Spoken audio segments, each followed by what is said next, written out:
This is Betsy Jensen, and you are listening to Unstoppable Body and Mind, episode 100, Coaching on Pain.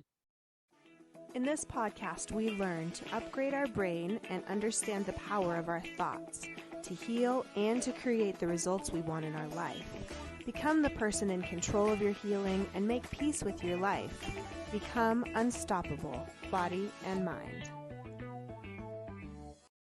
Hello, my loves. This is episode 100, which I think is pretty cool.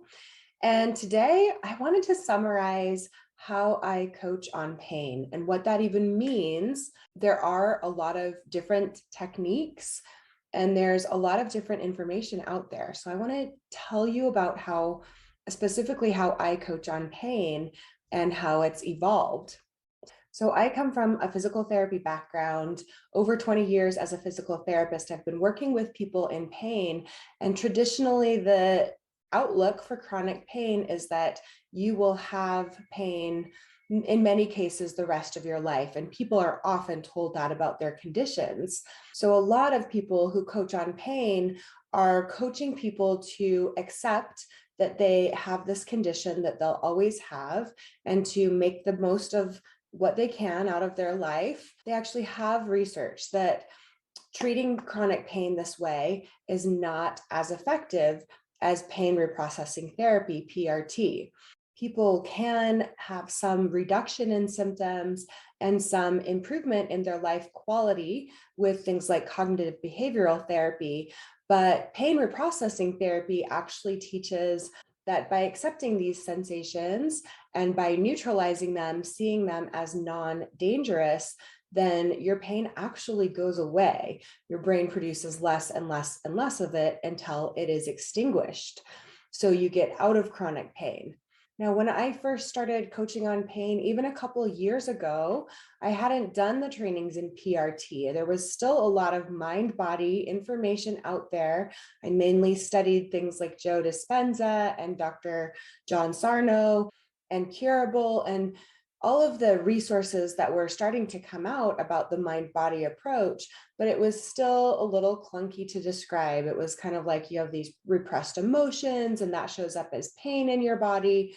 But once the book, The Way Out, came out last year by Alan Gordon, and they started talking about this approach, PRT, pain reprocessing therapy, and they started training practitioners in it, I was super excited because this gave me a whole new way to explain pain and neural pathways and take out some of the confusing language about repressed emotions. So I've done trainings by Dr. Schubiner and by Alan Gordon for pain reprocessing therapy, and combining that with life coaching and nervous system regulation that I'll talk about in just a minute has been really, really a great combination for my clients. But back to PRT, basically what that involves is retraining the brain and nervous system not to react in the same ways that amplify and produce more pain. And by focusing on other things, by feeling the sensations and processing it neutrally through somatic tracking, which I have a meditation of an earlier episode on my podcast. And just like we know through neuroplasticity, what you focus on, you create more of. And that's actually true for pain. Pain is not reflective of tissue damage, like I was trained to believe as a physical therapist. There are many, many studies that show that people have these normal abnormalities, disc bulges, torn rotator cuffs, torn meniscus, arthritis, all of these various things are found in pain-free people too, now that they've started to do MRIs on pain-free people for research. So there has been this misnomer for a long time that chronic pain is due to these structural problems, that we're just finding that the chronic pain can actually be rewired, reprocessed. Even people with severe structural changes can become chronic pain-free. There was a woman in the Boulder back pain study that's referenced in The Way Out by Alan Gordon, and she had scoliosis over 70 degrees, so her back was shaped like an S. And after pain reprocessing therapy, she got out of chronic pain. So her average pain was 0 to 1 out of 10. And this was without changing any of the structures of her back. So the structure and alignment physically is less important than we ever thought. And we also know that things like fear increase the brain's production of pain. So pain is not just reflective of what's going on with the tissue, but actually can be influenced and changed by emotions like fear.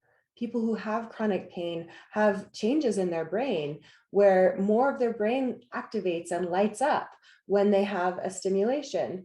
And generally, they have a bigger amygdala, which is the primitive brain, the fight or flight center. But by retraining and reprocessing the pain, rewiring the brain, and regulating the nervous system, all of this can be reversed. Because of neuroplasticity, the brain is constantly changing, and we can start focusing on things that feel good and teach the brain, train the brain to look for and find more of those things. One of the best tools that I talk about a lot on this podcast is called Detective for the Opposite. That's one of the tools from PRT. And that is where you start to notice that you have some beliefs of how your pain normally behaves, but sometimes it may not behave that way, especially when you're distracted doing something fun. Maybe you're talking to a friend, or you're watching a funny movie, or engaged in a book or something, and you notice that you have less pain than you thought that you would. So any of those moments, Detective for the Opposite. Other tools from PRT include graded exposure. I have a meditation for that as well on an earlier episode. And graded exposure is retraining your brain to go through movements, starting with the imagination, in a pain-free way. So again, when I talk about this nervous system and brain retraining, there are specific ways of neutralizing the sensation, preparing your body for movement again, and reprocessing all of these signals into ways that are more neutral, teaching your brain to focus on other things and freeing up all of that space in your life that you've been thinking about pain, worrying about pain, trying to prevent pain, and starting to shift it to other things that you are enjoying, that feel good, other thoughts that feel better. It's a shift in focus. And there are other tools like outcome independence to help with that. So I incorporate these principles of PRT, but I find it helps my clients have so much more context when they know general principles of life coaching, as well as the nervous system, like I mentioned before. So the nervous system, I really got into depth on after I did my PRT trainings. My mom actually passed away, and at that time, I kind of took a break from work, slowed down with things, and really got into studying the nervous system, going through my own trauma healing and processing, really experiencing all of the nervous system reprocessing, as well as learning about it and seeing how there's so much overlap with the pain reprocessing. Basically, the survival states of the nervous system put your body into a defensive mode or a shutdown mode that changes the physiology of your body. And so some of these pain pathways that can get activated are simply because your muscles are more tense because you've gone into fight, or you have more acid reflux because of the change of digestion because of these survival states. So understanding how important the nervous system is in the body changes can really help you understand if you're in a survival state, and then how to react to regulate out of that. I love to talk about the nervous system because I really feel like it helps people neutralize some of the judgment they may have on themselves during this pain reprocessing process. Most people with chronic pain are high achievers, they're perfectionists, they're people that want to do things right. And so that can actually be very stressful to the nervous system. So understanding these nuances of it's not so much what you do, but the emotion you're coming from. If you're in a survival state, you could be doing all of the right things, the right, in air quote, things to get out of pain. But from this dysregulated state, you're actually not really sending the message to your brain that it can relax and heal. So focusing on getting into the parasympathetic calm state more and more and more is basically like what they teach in PRT. And the coolest thing that I teach is that the best way to get into alignment to regulate the nervous system is to actually show your nervous system that you're safe by having fun, by doing things that are enjoyable, by having more pleasure in your life. It may sound weird, but many people need to learn how to tolerate more positive emotions. We're used to thinking and feeling negatively. And so we actually have to expand that capacity of tolerating things that feel good and allowing our brain to feel safe while doing that.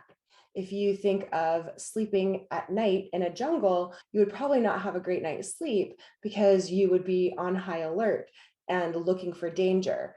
So I love that I get to teach people to have more fun and more joy in their lives to regulate their nervous system and get out of chronic pain. It's not just toxic positivity. We want to be able to experience the range of emotions, including the positive ones and not just the fearful negative ones.